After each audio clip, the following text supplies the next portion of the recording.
howdy ho. Hi, Richard. Michael. I wanted to talk to you about erythritol. Oh, yeah, let's do it. Yeah, so my understanding is you think you're doing it. Yes. Yeah, I think you're wrong. Okay, So the erythritol study that came in, yeah. it wasn't looking at intake, it was looking at serum concentrations. No, it wasn't. So, you're right. So, and I talk about all the epidemiological factors, which dates back before it was even a sweetener on the market.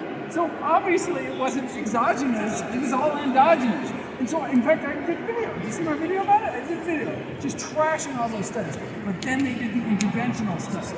They found that you can get up levels that actually cause that clotting. That's the problem. Okay, you're talking about the paper that recently. Yeah, please move that it. actually found.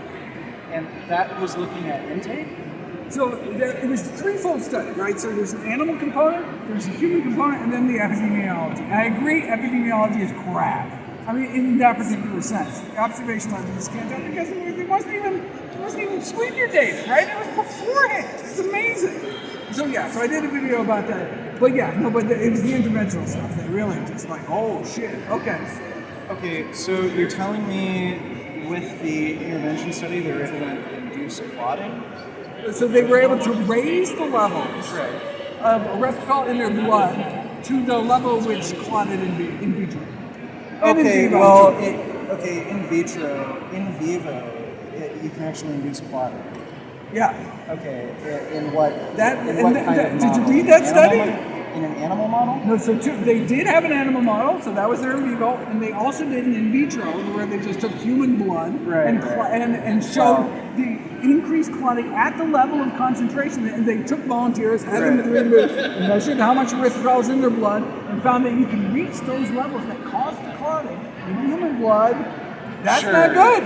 Sure. The problem, though, is in the epidemiological study, they didn't actually look at intake. That's what I told you. That's exactly what my whole video was about. Well, right, but if there wasn't the interventional component, totally dismiss it. Well, no. The problem is if they weren't looking at intake, you have no idea if the erythritol and the elevated erythritol. No, but they did an interventional study where they fed people erythritol. They gave them erythritol. Read the study. You got to actually read the study, not just read blogs about the study. Okay, I did. I don't know if we're talking about the same paper. Yeah, there's only one new paper on erythritol. Out of the clinical right. They only looked at serum concentrations. They didn't measure intake. They gave them erythritol. No, they were only looking at serum concentrations. No, dude. I'm pretty sure. Dude, no. Whip out your phone, pull up the study, I'll show.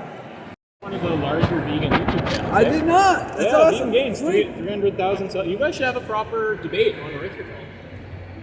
There's really nothing to debate, but I'm happy to talk about it. Yeah, I mean, you know Avi, right? Dr. Avi? Of course. Yeah. I'm a Patreon supporter of him. Yeah, great. Yeah, that'd be awesome. Well, yeah, I mean, would you be down to set up a debate with Richard?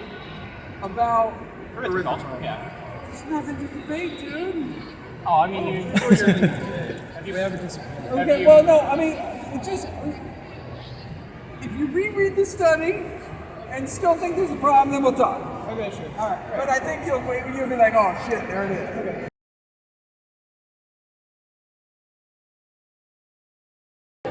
So the intervention, they looked at how erythritol increases plasma levels, and they had an in vitro. Exactly. Right. And the levels that cause clotting in vitro were achievable with dietary doses. So you don't eat dietary doses. Right, but you don't know if the people in the epidemiological study had any erythritol. I freaking told you that. Erythritol intake is produced endogenously, so you don't know if there's a causal link. Like the only thing you have is an in vivo study and an in vitro study. We've had those epidemiological studies for decades. Right. And I've been telling people okay, well, it's very low quality research if you're relying on in vivo and in vitro.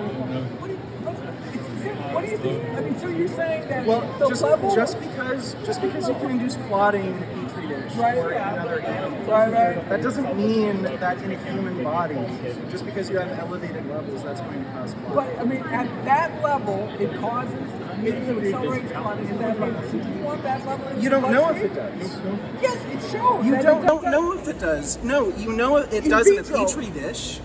Right. Yeah, you can do I mean, it's not anything in a vitro. petri I mean, it's dish. actually, well verified blood clotting model. But you are getting pro-clotting levels of erythritol in your system. You don't know if it's pro-clotting. That in vitro study says it's pro-clotting. You don't know if it's pro-clotting. It's not a randomized trial in a human being.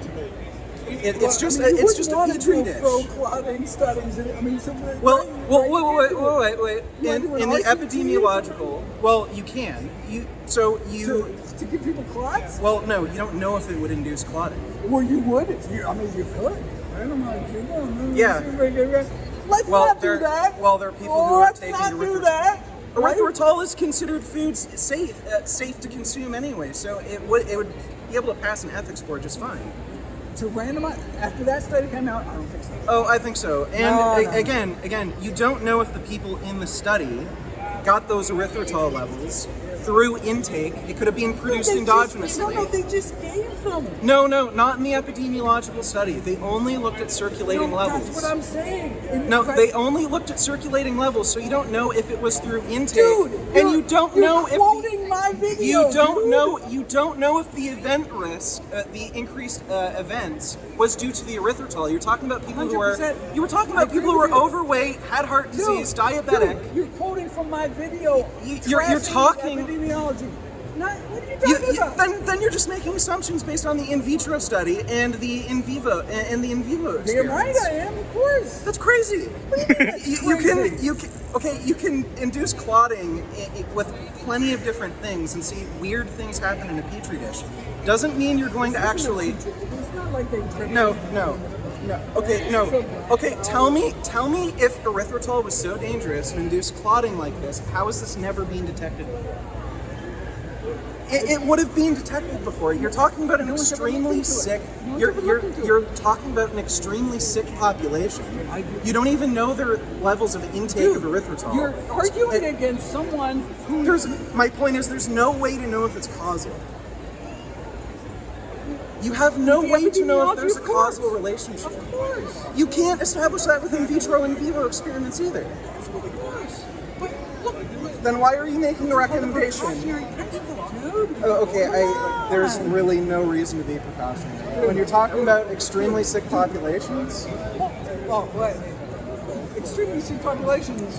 the people in that study were diabetic, had heart disease, overweight, they were That's my extremely fucking sick. video. They That's were my extremely video. sick. I don't know how you can make the link between erythritol and those deaths when you're talking about a sick population. 100% didn't, and I have a video exactly saying the so opposite of what you just so your attributed to me. recommendation is entirely based on the in vitro and in vivo experiments? Yes. Okay, well, fair enough. Well, good talking to you. Any final words there? Making a recommendation to avoid erythritol entirely based on in vitro and in vivo experiments in an animal model is crazy, so that's the only thing I have to say there. Yeah, his followers kind of seem like ideologues. Like, they were very averse to you debating, and she was saying stuff to me like, this is ridiculous. I was like, I think it's fair to hold public figures to account for the statements they've made, and, no one's being rude, so let's just let that happen. They were, like, muttering and unhappy. Seems like ideology. Anything else?